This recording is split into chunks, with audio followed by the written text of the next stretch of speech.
I'm David from David's Random, and today we are going to dive into the Z3 again, and this time into the engine. So I've got quite a few things I'm doing. Let me show you what's on the agenda today. So this is what we got.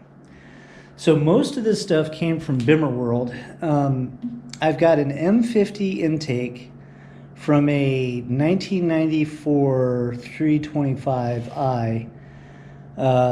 This intake has bigger runners on it, and so this is actually going to give us our biggest gain in horsepower.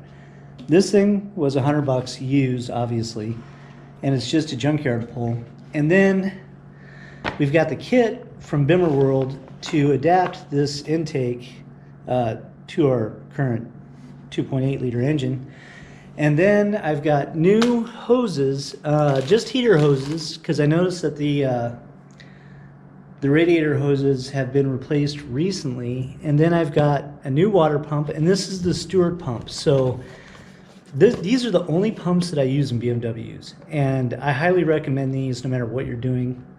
They do seem to cool a little bit better, especially if you're doing a lot of track time. This is pretty much the only way to go. Extremely durable, just kind of bomb. Auto House AZ, which is a local shop that you can buy online, I got the heater control valve. So it turns out that when I was looking for my heater problem when I was doing the stereo upgrade, it turns out it's the electronic control valve under the hood that's giving me problems, which is connected to my heater hoses. So might as well do all that at once, because I also went to the dealership and got actual BMW coolant. This stuff is $30 a gallon, so got to make sure that we get everything done so I don't have to do it again. And then I got a Euro Parts belt tensioner. So this is an aftermarket one for the top belt tensioner. Now, a lot of you Z3 guys out there that are watching this are being like, why didn't you upgrade to the hydraulic tensioner? I don't know why I didn't. I could have, but I just didn't. I do have the hydraulic one on the AC unit, but not on the top. I just thought I would keep it original. Not a big deal, but this pulley right now is making a lot of noise in the engine compartment. So, what was the damage for all this stuff? Well, there it is.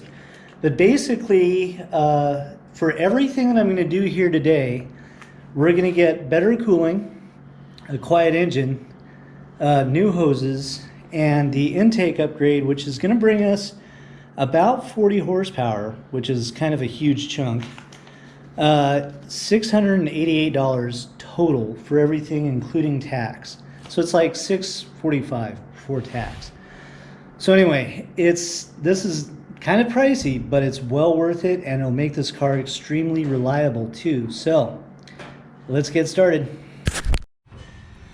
So the first thing we have to do, and I don't know if you can see it or not, is pop the peacock valve on the radiator. 13 millimeter, has a little gasket. Got a pan down here that you can't see, that's slightly out of shot, and this is going to be messy because it always is. Oh, and I'm leaking a little bit of power steering fluid. Okay then. Always good to know. Yeah. Anyway, we'll let that drain.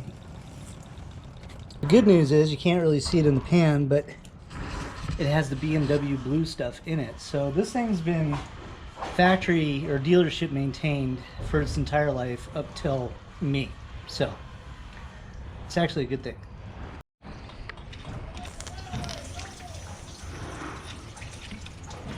So this is a bleeder valve for the whole system. I have to undo these clips on the side right here, this one and this one, to loosen up the fan shroud. I also have to get a big wrench to undo the fan clutch, and probably a pry bar. So if I remember right, it's 1.25" or 36 millimeter, and the pry bar. Yeah, so this nut on here is 1.25" or 36 millimeter, and there's a special tool that you can get that will help hold the pulley from the water pump in place as you break this thing free. The weird thing about this is it goes counterclockwise. They do make special tools for this. Am I going to buy the special tool? No. Should I buy the special tool? Probably. So I'm going to use is my seal puller. And basically, if you see in here, I can go in, kind of hook that under that bolt on the pulley like that, and then I can get my wrench on it and reverse tension it, because the wrench has to be pushed off to the right. Just like that. And I'm going to pop that out and then remove the fan clutch. And then we got to undo a couple of bolts over here for the intake and take that out. So how does that term go? Do as I say, not as I do? Because that's pretty much what I'm saying right now. So anyway, I got to get into this clamp here. Quarter or 6.5 millimeter, I think. Carefully wiggle it off there. Oh, okay. And there's a lot more glue going down.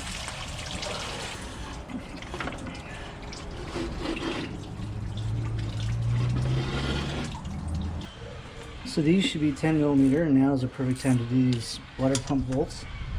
And these are not reverse threaded, these are normal. So these can be undone easy enough just by loosening this up. We'll get 2 out of there. And leave the other 2 in until I undo the belt. So now I gotta undo the belt.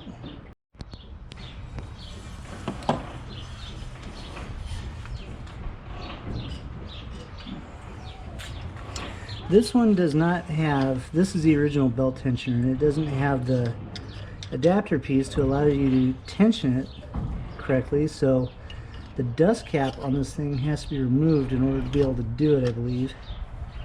If I can remember exactly how this thing comes off. There you go. Pretty much like that. So it's just a little plastic cap on there. Oh, 16 millimeter. That's weird. Mine had later belt tensioners on it, so I'm not used to these, so forgive me for being stupid. Because sometimes I kind of am.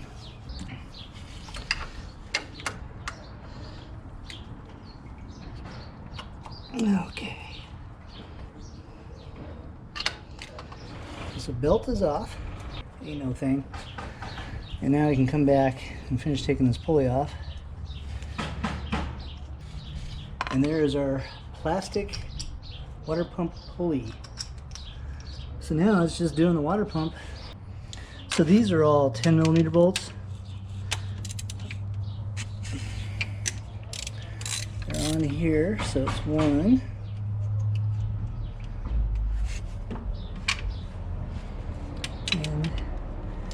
2.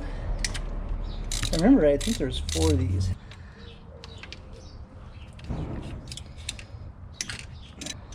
And another one. Okay, I think there's only 4 for the water pump. So I removed the upper radiator hose just so you guys could see what is going on down here.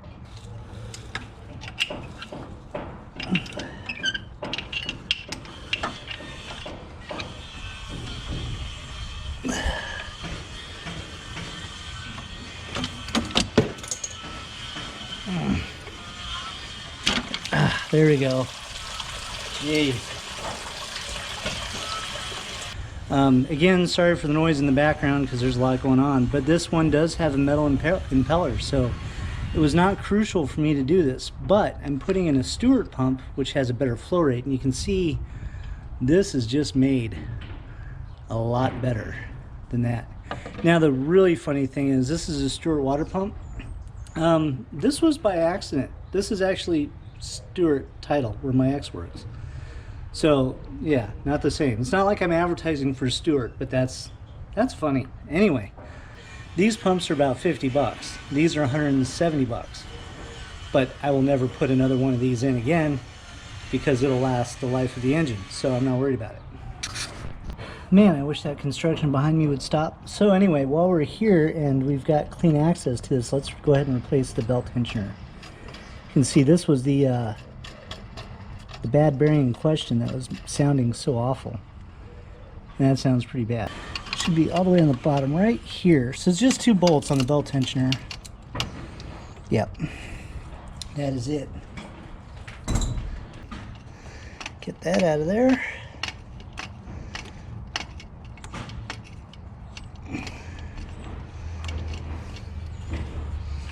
Okay. So here's the new tensioner that I'm putting in. It's a BRO tensioner, so it's not a BMW, but it is very similar.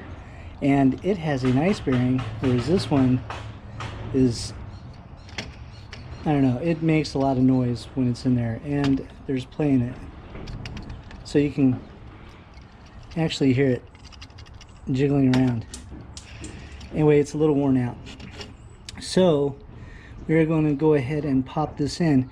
The funny thing is the belt tensioner pin that's on here is actually in the way of me getting it in there. So I may have to undo that. So the pre-tension pin's not really doing anybody any favors because it's right where I need to be to get this thing tightened down all the way. Oh, there's a lot of tension on that belt. Okay. Okay, so now I got the pin out. Now I can get to the bottom bolt.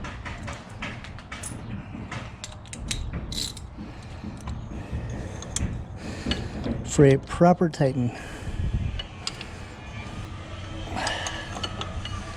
Now these are probably just by the head size, them being 13 millimeter, most likely 25 foot-pounds.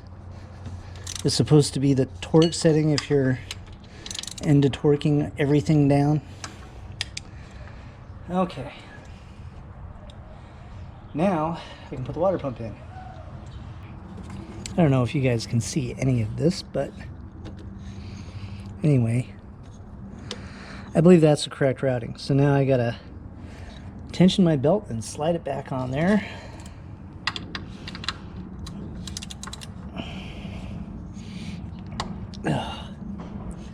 This is where the pin comes in handy again. Okay, new water pump installed. And then looking at my AC belt, it's cracked. So I shall replace that, but I don't have to do it right now. That can be done at a later time. But hopefully you can see how the routing of that belt goes.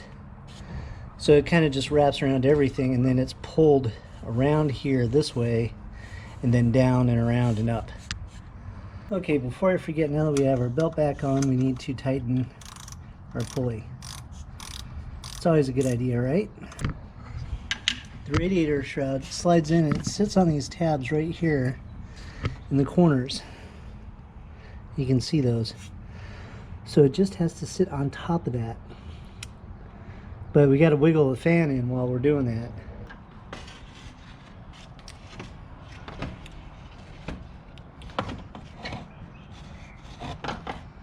So leave it there for a second. Put our fan back inside the center of this before we drop it in.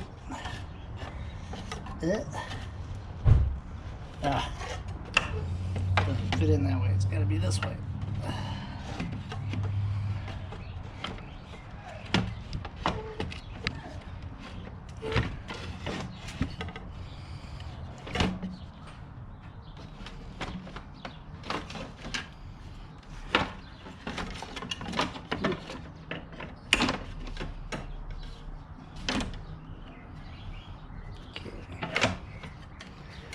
Focus on getting the fan clutch back on. And remember, these are reverse threads on the fan clutch, so it's going to go the opposite direction that you're thinking. Oh.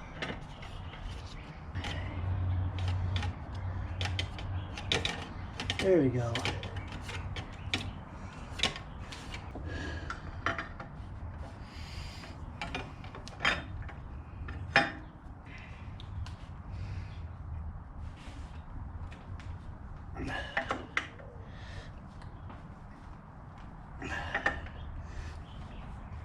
Okay, I believe that's on there.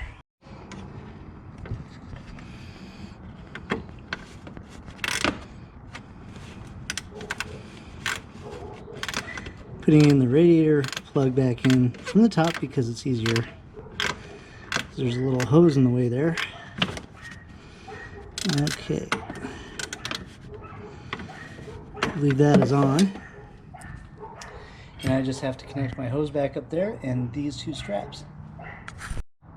Okay, so all is back together. I've got that hose that goes from the expansion tank into the body, and then the upper radiator hose is back on. Everything is tidy. So I consider this part of the job done. Now there's no coolant in the system. I have everything drained, but everything is all closed, so it should be fine. So next stop is the intake.